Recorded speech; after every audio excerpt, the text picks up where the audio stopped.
6 महीने भी नहीं, 3 महीने बचे हैं। अब मैं बोल दूंगा तो अभी देखना आधों के हाथ पांव फूल जाएंगे। कितने बच्चे टाइम मैनेज नहीं कर पा रहे हैं।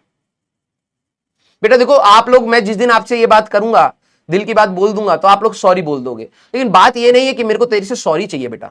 मेरे को तेरे से ये चाहिए कि तू डिसिप्लिन्ड हो जा, ठीक है। मेरा कोई पर्पस नहीं है तेरे को नीचा दिखाने के लिए, कोई पर्पस नहीं है तेरे को डिमोटिवेट करने के लिए, मेरा कोई ऐसा इंटेंशन भी नहीं है। मेरा बस ये है कि यार आप लोग एटलीस्ट रियलाइज करिए कि यार 12th स्टार्ट करने से देखो है ना प्रॉब्लम। और आप लोगों ने बताया ना टाइम मैनेजमेंट की दिक्कत है, ईमानदारी से सिर्फ कल का दिन की ही मैं बात कर रहा हूं।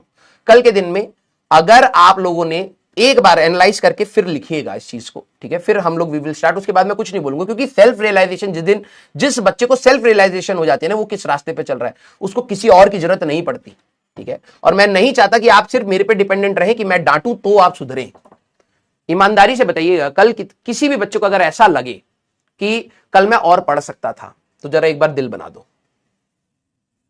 और एक तो ये देख लेना, ये टाइम मैनेजमेंट की दिक्कत सबके साथ है। जिसको भी ये लग रहा है कि यार कल का जो भी मैंने दिन बिताया है उसमें मैं आधा घंटा, 15 मिनट, 20 मिनट, 1 घंटा, 2 घंटा और एक्स्ट्रा अगर मैं ढंग से पढ़ रहा होता, थोड़ा सिंसियरिटी रखता, तो मैं और पढ़ सकता था, मेरे पास टाइम था एक्चुअली में। और अगर आपको ये रियलाइज हो रहा है, एक बार दिल को, कल के दिन को एनालाइज करिए और एक बार दिल बना दीजिए। आ गया ना। अब तू ये चाहता है कि मैं तेरे को सुबह 6 बजे से लेकर के रात के 11-12 बजे तक का मैं 6:15 पर क्या कर, 6:20 पर क्या कर, ये बना करके दूंगा, तो दिस इज शेयर नॉनसेंस, ठीक है, शेयर नॉनसेंस। मैं इतने साल से पढ़ा रहा हूं, मैंने कभी भी किसी बच्चे को टाइम टेबल नहीं दिया। उसका रीजन ये है क्योंकि जब आप डिसिप्लिन्ड होते हैं तो आप खुद से अपनी प्रायोरिटी सेट कर लेते हैं कि यार आपके लिए पढ़ाई करना कितना इंपॉर्टेंट है। और इस बार जब ये 12वीं खत्म होगी तो एक कॉलेज हाथ में होना कितना बड़ा इंपॉर्टेंट है, नहीं तो फिर धर धर हम लोग ठोकर खाते रहेंगे। जिस दिन आपको ये रियलाइजेशन हो जाएगा ना बेटा, आप में से कई सारे ऐसे बच्चे भी होंगे जो शायद मैक्सिमम आउटपुट पर अपना काम कर रहे हैं और उनको पता है कि यार कि ये पढ़ना मेरे लिए इंपॉर्टेंट इसलिए, अदरवाइज अगला साल पूरा मेरे को देना पड़ेगा। यही चीज दोबारा पढ़ने के लिए मैं 1 साल और क्यों दूं। इसी साल अगर मैं थोड़ा सा सिंसियर हो जाऊं, थोड़े से अपनी चीजों को कंट्रोल कर लूं, और ये देखो जो तो तुम्हारी इंद्रियां है ना, तुम मेरे बोलने से वो कंट्रोल नहीं होगी, वो तुम्हारे कंट्रोल करने से ही कंट्रोल होंगी। अब तुम कहोगे सर मेरे को इस टाइप का एडिक्शन, इस टाइप की डिस्ट्रैक्शन, ये सारी चीजें हो रखी हैं, तो भाई वो तूने ही पाली है।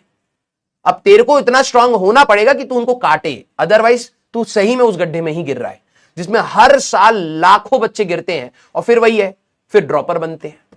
फिर तुम बोलते हो ये तो बिजनेस मॉडल बना रखा है। अरे बिजनेस मॉडल नहीं है, तुम पढ़ाई करो ना, अपना पढ़ाई करो। और अगर कई बच्चे कहेंगे सर सिलेक्शन, देखो यहां पर ना क्या होता है, बहुत सारे ज्ञानी बच्चे भी होते हैं, सर आपने बोला पढ़ाई करो, हमने पढ़ाई करी, सर मेरा सिलेक्शन नहीं हुआ। तो अगर तेरे को लग रहा है कि तूने बहुत ईमानदारी से पढ़ाई करी और तूने अपना मैक्सिमम अचीव कर लिया है, ध्यान सुन, तेरे को ड्रॉप लेने की जरूरत नहीं है। तेरे को जो मिल रहा है, तेरे को टायर 2 का कॉलेज मिल रहा है, टायर 3 का मिल रहा है, जो मिल रहा है आगे बढ़ लाइफ में। मैं कभी नहीं कहता ड्रॉप कर, लेकिन अगर तेरे को लग रहा है कि हां तूने काम चोरी करी थी, तू अपने मैक्सिमम आउटपुट पर नहीं आया, तूने बहुत सारी चीजें ऐसी छोड़ दी जो तू कर सकता था, तो तेरे को अगर अंदर से लग रहा है कि तेरे को एक चांस चाहिए तो देना चाहिए। लेकिन मैं तो अभी कह रहा हूं कि अभी भी तेरे पास समय है भाई, अभी भी समय है, और वो 1 साल बचाया जा सकता है अगर आप थोड़ा सा ये आने वाले 5-6 महीने, भाई तुम्हारे पास ज्यादा समय बचा नहीं है तुम्हारे पास। हाँ ओवर स्लीप की जिनकी दिक्कत है ना बेटा, मैं आपको बता रहा हूं आपकी प्रायोरिटी सेट नहीं है, प्रायोरिटी सेट नहीं है, सीधी सी बात यह है। क्योंकि जब आपको ऐसा लगेगा तो आपके लिए दूसरी चीजें इंपॉर्टेंट हो जाएंगी, ठीक है। अब आप लोग अपने आप को संभालिए बेटा, मैं सीरियसली बता रहा हूं, नई शुरुआत हम लोग फिर से करेंगे, आपको बार बार मौके मिलेंगे, आप बार बार मौके गवाते चलोगे तो आप कभी भी स्टैंड आउट नहीं कर पाओगे इस कंपटीशन में, ठीक है, बिल्कुल मैं बता रहा हूं। स्कूल की प्रॉब्लम होगी, दैट इज जेन्युइन, लेकिन कई सारे बच्चे, बहुत सारे बच्चे स्कूल के साथ जेई निकालते हैं, तो don't find it an excuse कि सर ये तो मेरा एक्सक्यूज हो रहा है, ठीक है, कि मेरे पास स्कूल है और मैं तैयारी नहीं कर पा रहा। बेटा तेरे पास स्कूल है तब भी मैं बता सकता हूं हजारों बच्चे होते हैं जो स्कूल के साथ आईटी निकालते हैं। बस बात यह है कि तू स्कूल में क्या कर रहा है ये मैटर करता है, तू स्कूल के बीच का जो टाइम है उसको कैसे यूटिलाइज कर रहा है ये मैटर करता है। तू नहीं यूटिलाइज कर रहा तो स्कूल तेरे लिए प्रॉब्लम है, समझ रहा है। अब एटीट्यूड का डिफरेंस है, जिस दिन आपको ये चीज समझ आ जाएगी कि ये प्रैक्टिकल चीजें थी, यार मैंने थोड़ा सा इमोशनल फ्रंट हटाया होता, चुपचाप सिर्फ मेहनत करी होती, तो कहीं ना कहीं चीजें आसान हुई होती, ठीक है।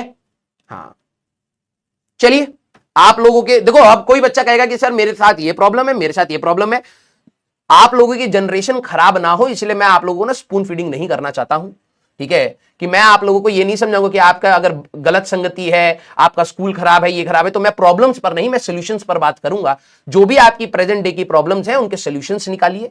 आपके लिए अगर प्रायोरिटी सेट है तो you will find a way to study. मैंने बहुत बुरी कंडीशन में भी बच्चों को पढ़ते हुए देखा है, क्योंकि उनकी प्रायोरिटी सेट होती है कि सर मेरे को कॉलेज चाहिए। आपके लिए दिमाग में वो चीज अभी क्लियर नहीं हुई है, इसीलिए आपके ऊपर दूसरी चीजें हावी हो रही है कि यार मेरे स्कूल की दिक्कत, मेरे प्रैक्टिकल की दिक्कत, मेरे तो टाइम मैनेज नहीं हो रहा। ये प्रॉब्लम इसलिए क्योंकि आपकी प्रायोरिटी सेट नहीं है। जिस दिन आपका ये सेट हो जाएगा ना बेटा कि हाँ यार मेरे लिए कॉलेज बहुत इंपॉर्टेंट है, उस दिन आपको ये सारी चीजें दिखनी कम हो जाएंगी। आप उन्हीं को देखिए क्योंकि आपकी प्रायोरिटीज अभी सेट नहीं है, ठीक है। हाँ, ओवर थिंकिंग कर लीजिए क्योंकि उससे ज्यादा आपको रिजल्ट मिलेगा, ठीक है। चलिए भाई, तो लास्ट क्लास में बेटा, हाँ अब जरा ध्यान से सुनेंगे, ठीक है।